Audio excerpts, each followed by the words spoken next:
want a hamburger. No, a cheeseburger. I want a hot dog. I want a milkshake. I want potato You'll chips. get nothing like it. What is up, guys? Tyson DELACRUZ here. Thank you so much for rocking with me. I don't know about you, but I always assumed that my bank account was my business. But it turns out the Biden era of IRS doesn't necessarily agree with that.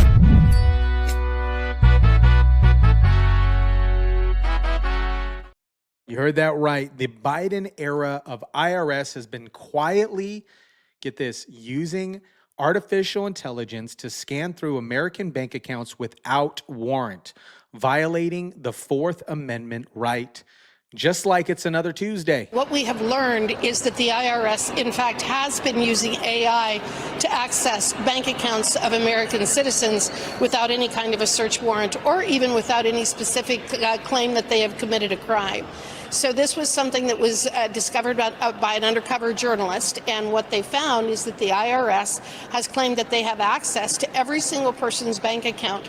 This person also indicated that they've been working with the Department of Justice and that they have absolutely no problem whatsoever going after the little guy to make sure that they are paying their taxes. This is such a blatant violation of the Fourth Amendment that Jim Jordan and I sent a letter to the IRS demanding that they provide additional information about what they are doing with AI and what they are doing to protect the civil rights of American citizens. So those of you that slept through civics class, the Fourth Amendment right protects you from unreasonable search and seizure. It means the government needs probable cause to snoop around through your private life. They've been using AI to scan through bank accounts without warrant or probable cause, without a care in the world. How did we discover this? Through an undercover journalist. Attorney General Garland, in March, Chairman Jordan and I sent you an oversight letter requesting documents and information following the release of an undercover video indicating that the DOJ was working with the IRS to use artificial intelligence to surveil bank accounts of Americans in a clearly unconstitutional manner. The undercover video featured an IRS official privately admitting that the IRS had been using AI to spy on Americans' bank accounts en masse in real time. The IRS official further stated that the Department of Justice and Inspector General controlled this AI-powered warrantless surveillance system, not the IRS. Attorney General, would you agree with me that if the federal government were operating this form of financial surveillance program, there would be serious Fourth Amendment as well as other statutory and civil rights implications, considering that there is no individual probable cause and no search warrants are being obtained? I would be stunned if the Justice Department has the kind of AI capabilities that you're talking about. Would you agree with me that would you agree with me? Learn about this. Would you agree with me that if they were engaging in that kind of surveillance, it would have serious Fourth Amendment implications? I can't understand the kind of surveillance that you're talking about. Fourth Amendment prevents unreasonable searches and seizures without a warrant. If that's what we're doing, then of course that would violate the Fourth Amendment. So I would request that you go back and read the letter that Jim Jordan and I sent to you. That might clear up your confusion just a bit. I'll be happy to do Now, while the committee has been following up with the department about this matter for months now, the department only replied with a formal response to the committee late last week. In the department's response letter, a DOJ spokesman, the Assistant Attorney General, Carlos Iriarte, stated that the department is, quote, not aware of the department using any AI program that reflects the description in our March 20th letter, end quote. But saying that the chief AI officer is, quote, not aware of the department coordinating with the IRS to use AI to unconstitutionally spy on Americans' financial records is very different from saying unequivocally that the department is not doing so. And the best part about this is the IRS has been apparently working with the Department of Justice to go after the little guy, you, me, just to make sure that they didn't miss a couple bucks on their tax payment. Meanwhile, corporations are out here riding off on their private jets just like it's another business expense. Makes sense to me, right? Jim Jordan and Harriet Hangman they sent a letter to the IRS demanding answers. They want to know exactly how these AI programs work and how many people have been targeted and why the IRS thinks they're above the Constitution. The spoiler alert in that, guys, they don't have a good answer. Service, so they can both improve customer service. And I think anybody who's dealt with the IRS, and importantly, we've boosted the resources of the Internal Revenue Service so they can both improve customer service. And I think anybody who's dealt with the IRS over the last year or two can see that, but also begin to close the tax gap, which is the enormous gap between the revenues that are being collected and what was estimated to be due. Remember those 87,000 IRS agents that, those new 87,000 IRS agents that Biden hired? Biden also aimed these IRS agents and gave them an $80 million budget. What's that money for? Just to do an audit on the middle class people. Biden's Treasury Secretary, Janet Yellen, that we just saw in this footage that we see right here, admitting that these new IRS agents will specifically target Americans making under $400,000 a year. This is Biden signing the Inflation Reduction Act, hiring a small army of tax collectors, giving them a massive budget, and they are spying on people's bank accounts, all to reduce inflation. Come on, guys. You cannot make this stuff up. Audit rates of families earning less than $400,000 should continue to be audited at historically similar rates. Under those instructions, 9 out of every 10 new audits can target families earning less than $400,000.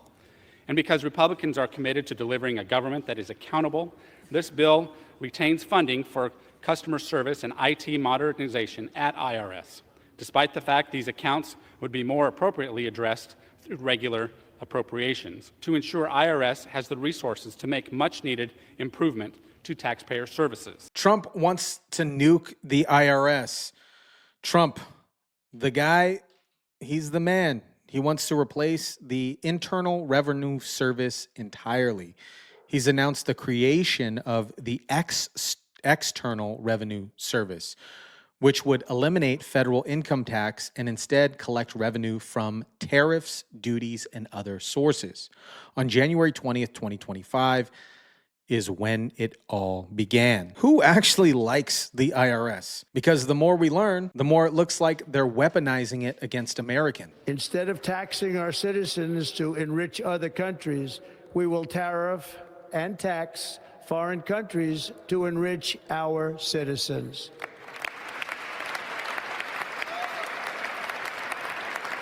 For this purpose, we are establishing the External Revenue Service to collect all tariffs, duties, and revenues. It will be massive amounts of money pouring into our Treasury.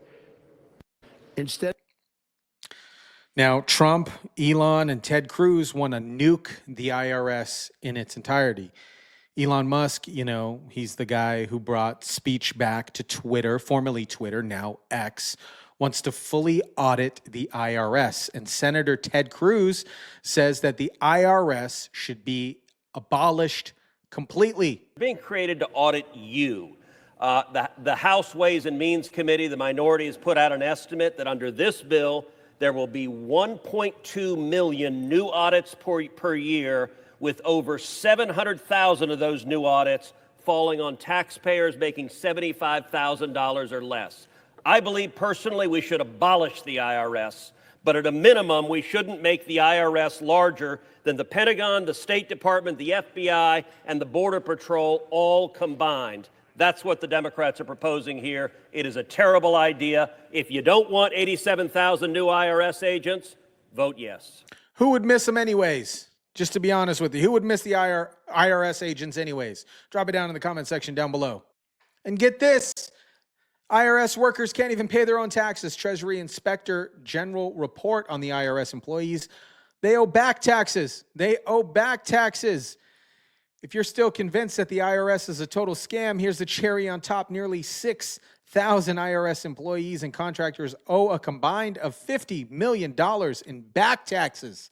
Senator Kamala Harris was the vote that broke the tie, I guess, or whatever it was, to get more IRS audits and get that more money to the IRS. So this recent audit by the Treasury Inspector General for Tax Administration finds nearly 6,000 IRS workers and IRS contractors owe close to $50 million in overdue taxes. Nearly 150,000 government workers overall owe $1.5 billion. Talk to us more about Senator Harris's involvement in more IRS audits. Chuck Schumer is freaking out over all the government cuts.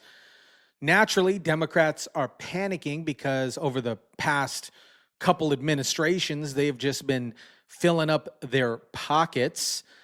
Trump is exposing how much money has actually been wasted, and Elon's Department of Government Efficiency is finding billions of dollars of unnecessary spending.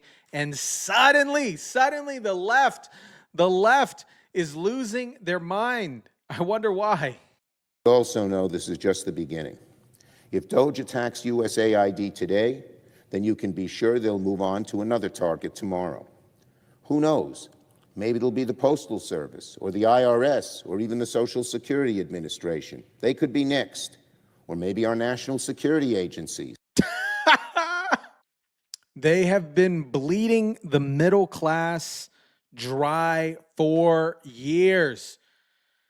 And now that it's time for all that to come to the end, the Democrats are scrambling to hold on to their slush funds. They're like, no, let me keep the money. No, let me keep the money. There's been tremendous waste and fraud and abuse. In that process, we identified and stopped $50 million being sent to Gaza to buy condoms for Hamas. 50 million. And you know what's happened to them? They've used them as a method of making bombs. How about that? We stopped an attempt to make an illicit payment for illegal alien resettlement. We canceled $181 million in DEI training contracts. This is just for the training of people in DEI, which has been terminated and completely terminated. And we paused $1.7 billion in unauthorized payments to foreign organizations, including stopping more than $40 million that was on its way out the door to the very corrupt World Health Organization, which has not done its job and not done it properly. We also...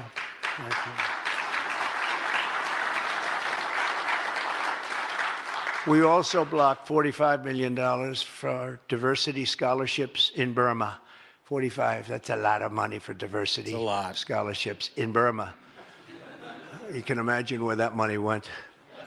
These were the types of payments, and many others. I could stand here all day and tell you things that we found, and we have to find them quickly because we want the money to flow to proper places. But these were the payments and types of payments affected by the temporary freeze, and the American people strongly support these efforts. I talked about it during the... When the left politicians are acting like, no, we don't, this is silly,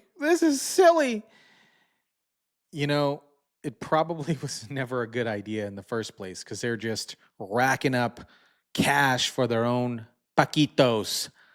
I don't even know if that's a Spanish word. Paquitos, I don't know. Drop it down in the comment section down below. So the IRS has been watching you through the Biden administration.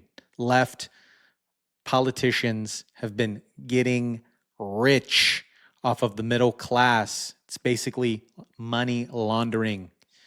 Let me know what you think about this. Drop it down in the comment section down below. Smash the like button, share, subscribe. And as always, I'll catch you on the next one.